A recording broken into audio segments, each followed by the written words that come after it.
Sahabat, sebelum menasehati anak, perlu diperhatikan dulu kondisi psikis anak yang akan dinasehati. Apakah sedang tidak stabil atau sedang down? Selain kondisi psikis, waktu yang tepat juga memengaruhi seorang anak untuk menerima dan melaksanakan nasihat. Berikut ini adalah beberapa waktu yang tepat untuk menasehati anak. Yang pertama, saat rekreasi atau dalam perjalanan. Berdasarkan hadis Rasulullah Shallallahu Alaihi Wasallam yang diriwayatkan dari Ibnu Abbas, ia berkata, Rasulullah menerima hadiah bawol dari Raja Kisra. Beliau lalu menaikkanku di belakangnya. Lalu kami pun berjalan bersama. Beliau menoleh kepadaku lalu bersabda, "Wahai anakku." Aku berkata, "Iya wahai Rasulullah." Beliau bersabda, "Ingatlah Allah dan Allah akan melindungimu." Hadis riwayat Hakim. Rasulullah Shallallahu Alaihi Wasallam suka menggunakan momen selama perjalanan dan rekreasi untuk menyampaikan pesan-pesan penting dan berbobot. Orang tua dan pendidik dapat pula meniru metode ini. Misalnya kegiatan belajar sambil rekreasi atau disebut rihlah. Di saat hati merasa senang, ruh dan pikiran dapat lebih mudah menyerap nasihat. Yang kedua adalah saat makan. Diriwayatkan dari Ibnu Umar bin Abu Salamah, ia berkata, "Saat aku masih kecil, aku bermain di ruangan Rasulullah. Tanganku pun bertindak gegabah dalam aktivitas makanku. Rasulullah lalu bersabda kepadaku, 'Wahai anak muda, sebutlah nama Allah, makan dengan tangan kananmu dan makanan yang cocok denganmu.' Pada saat itu, cara makanku masih seperti dulu." Hadis riwayat Bukhari. Hadis ini memberi penjelasan bahwa momen makan bersama dapat menjadi kesempatan orang tua untuk menasehati anak-anaknya.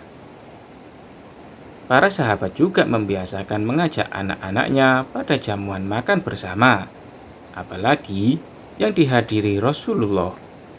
Dengan demikian, diharapkan anak-anak dapat mempelajari ilmu langsung dari Rasulullah serta memahami etika berinteraksi dengan sesama.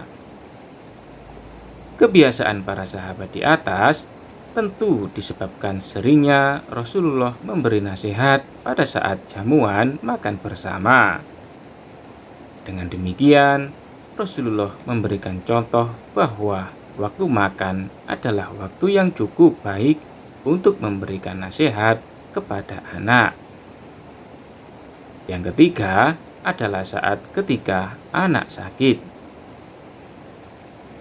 Saat sakit dapat melembutkan hati orang dewasa yang keras, apalagi anak-anak.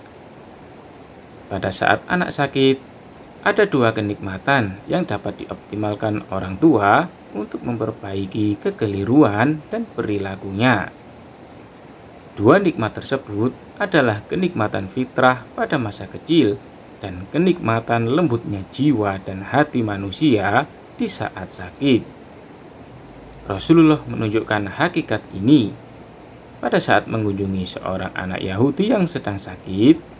Di saat itulah Rasulullah menyerunya untuk memeluk Islam. Diriwayatkan dari Anas, ia berkata, seorang anak Yahudi membantu Rasulullah. Pada suatu saat, anak itu sakit. Rasulullah lalu membesuknya. Rasulullah kemudian duduk selaras dengan kepala anak yang sedang berbaring dan berkata kepadanya, "Masuk Islamlah." Sang anak menoleh kepada ayahnya yang saat itu menemaninya. Sang ayah lalu berkata kepadanya, "Patuhilah nasihat tersebut, wahai Abu Qasim." Anak tersebut pun masuk Islam. Lalu Rasulullah keluar dan berkata, "Segala puji bagi Allah yang telah menyelamatkannya dari siksa neraka." Hadis riwayat Bukhari. Selain 3 waktu yang dilakukan Rasulullah Shallallahu Alaihi Wasallam di atas, ada beberapa waktu lainnya yang dapat dimanfaatkan orang tua untuk menasehati anak, yakni yang keempat, sebelum anak tidur. Sebelum anak tidur juga merupakan waktu yang tepat untuk memberikan nasihat. Biasanya, sebelum tidur, suasana hati anak sedang dalam keadaan baik dan stabil.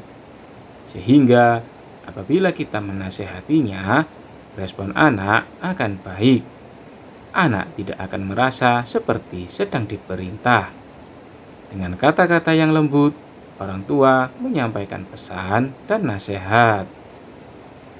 Yang kelima, ketika anak sedang tidur, dengan cara membisikkan di telinga anak, sampaikan berulang-ulang agar perkataan atau nasihat yang kita berikan terekam di alam bawah sadarnya anak.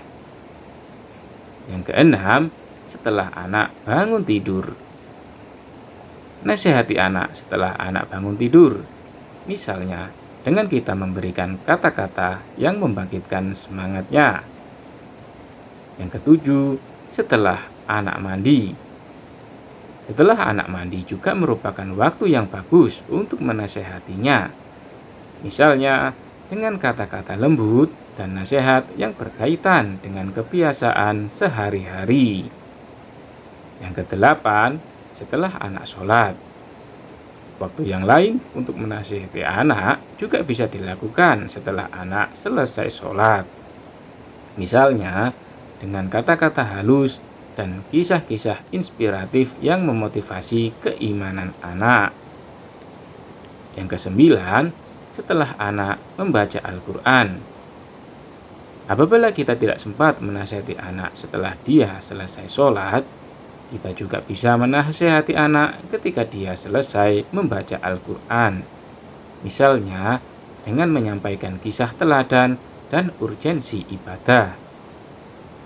Yang ke-10 adalah saat setelah anak berdoa. Kita sebagai orang tua juga bisa menasihati anak ketika dia selesai berdoa pada sholatnya. Misalnya dengan menyampaikan pentingnya berdoa dan adab-adab dalam berdoa. Yang ke-11, setelah anak melakukan perbuatan baik kepada orang lain, memberikan pujian dan nasihat sebagai penguatan agar anak semakin bersemangat berbuat baik kepada orang lain dan lingkungan. Yang ke-12, setelah anak meredam amarahnya. Dengan kata-kata lembut tapi tegas, nasihati anak agar mengekspresikan emosi dengan cara yang baik. Wallahu a'lam bishawab.